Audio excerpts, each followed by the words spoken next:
अरे सुनती हो? अरे ओ भाग्यवान! 60 साल के दौलत राम ने अपनी पत्नी ज्योति को आवाज लगाई। नहीं, कान में रुई डाल रखी है। मीठा सा ताना देते हुए ज्योति ने रसोई से जवाब दिया। अरे भाग्यवान, कभी तो मुझे भी समय दिया करो।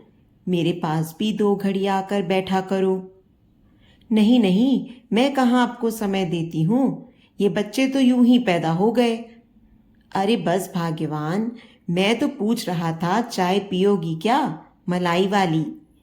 अच्छा तो ये बात है, आपको चाय पीनी है। तो ये नाटक क्यों कर रहे हो? मुझे टाइम नहीं देती। घर में बैठोगे और चाय चाय की रट लगाओगे। और क्या पूछ रहे थे, चाय पियोगी? शादी को 33 साल हो गए, जैसे आज तक कभी चाय बनाकर पिलाई है? ठीक है, मत बनाओ चाय, बाहर थोड़े चक्कर लगा कर आता हूँ। कोई ज़रूरत नहीं अभी बाहर जाने की, बना रही हूँ चाय। मालूम है, बाहर चक्कर लगाने के तो बहाने हैं। फिर कहोगे भाग्यवान गुस्सा मत करो, दोस्त मिल गया। वो दोस्ती की कसम देकर 2 पैक पिला दिया। क्या करता, दोस्ती की खातिर पीना पड़ा। अरे नहीं, पागल हो क्या? बुधवार तो तुमने ही फिक्स किया है ना। ना भाई, मार थोड़े ना खानी है तुम्हारी। मजाक करते करते दौलत राम ठहाका मारकर हंस पड़े। अच्छा, और शनिवार को कौन पीता है? मैं। क्या तुम पीती हो? मुझे तो नहीं बताया कभी। और मैं कहता हूं तो कहती हो। जहर सिर्फ शिव ने पिया था, पार्वती ने नहीं। कहते कहते दौलत राम फिर हंस पड़े। चलो अब बस करो ये हंसी ठट्ठा और यहाँ बैठो। टीवी चालू करो, मैं आती हूँ चाय बनाकर। ज्योति के रसोई में जाते ही हॉल में कड़कदार खामोशी छा गई। दौलत राम टीवी का स्विच ऑन करके रिमोट ढूंढने लगे। नहीं मिलने पर आवाज लगाने लगे। ज्योति कहाँ हो? ये रिमोट नहीं मिल रहा। अरे सुनती क्यों नहीं, जवाब तो दो। मगर ज्योति ने जवाब नहीं दिया। जवाब नहीं मिलने पर दौलत राम परेशान हो गए और एकदम रसोई की तरफ जाने लगे। तभी ज्योति रसोई से निकल आई और कहने लगी, हद होती है चिल्लाने की।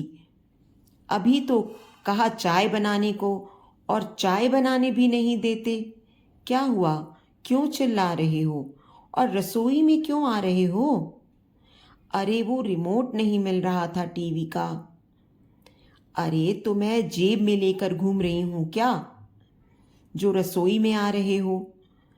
नहीं ज्योति, तुमने जवाब नहीं दिया ना, तो मैं परेशान हो गया।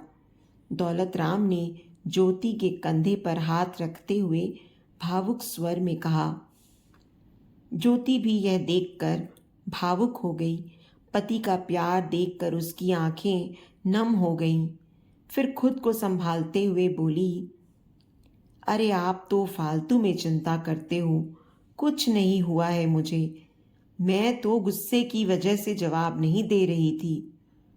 सोचा चाय लेकर जाऊंगी तब जवाब दूंगी। नहीं ज्योति, ऐसा फिर कभी मत करना। गुस्सा भले कर लेना, पर बुलाने पर जवाब जरूर देना। दौलत राम का इतना प्यार देखकर ज्योति की आंखों में पानी आ गया और कहने लगी, चलिए चलकर बैठिए, मैं चाय लाती हूँ। दौलत राम ने हामी भरी और हॉल में जाकर फिर रिमोट ढूंढने लगे।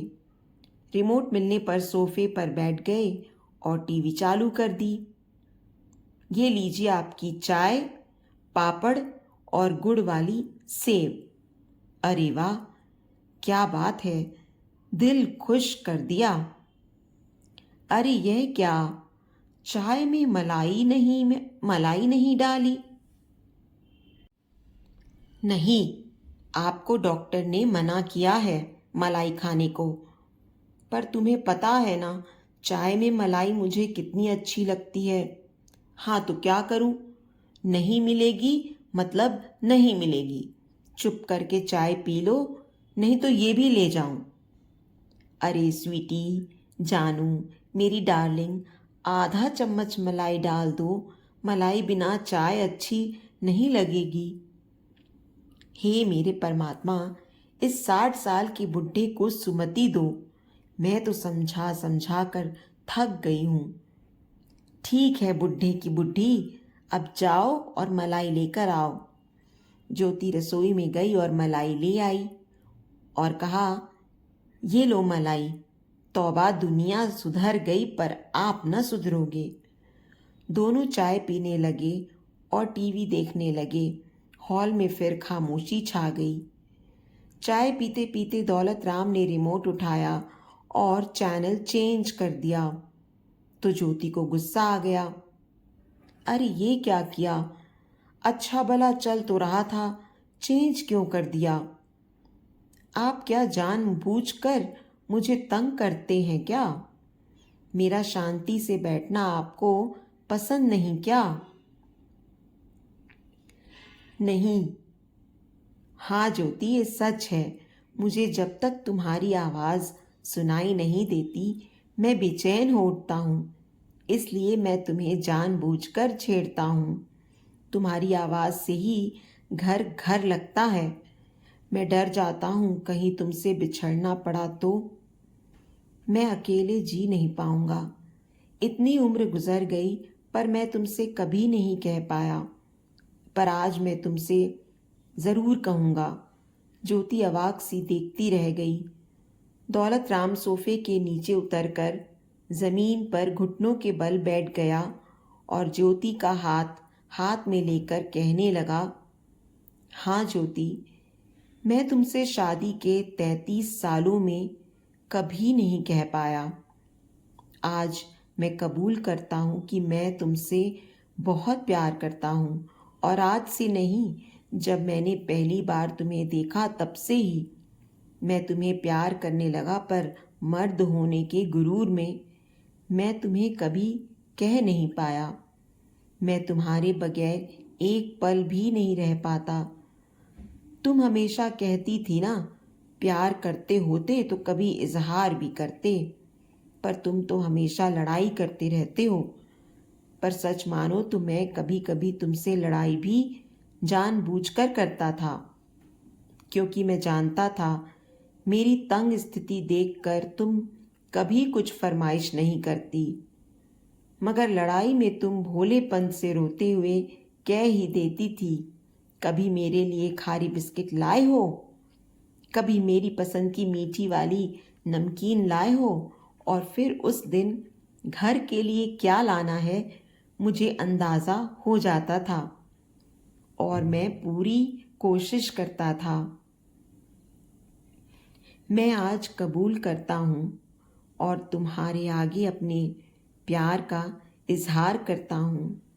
जानता हूँ बहुत देर कर दी मैंने, पर मैं सच कहता हूँ ज्योति, मैं तुमसे जी जान से प्यार करता हूँ और परमात्मा से प्रार्थना करता हूँ कि हर जन्म में जीवन साथी के रूप में मुझे तुम ही मिलो। लेकिन सुनिए, अगले जन्म में मैं आपका पति बनूंगी। ज्योति के ऐसा कहते ही दोनों हंस पड़े और फिर हंसते हंसते गले मिलकर दोनों रो पड़े।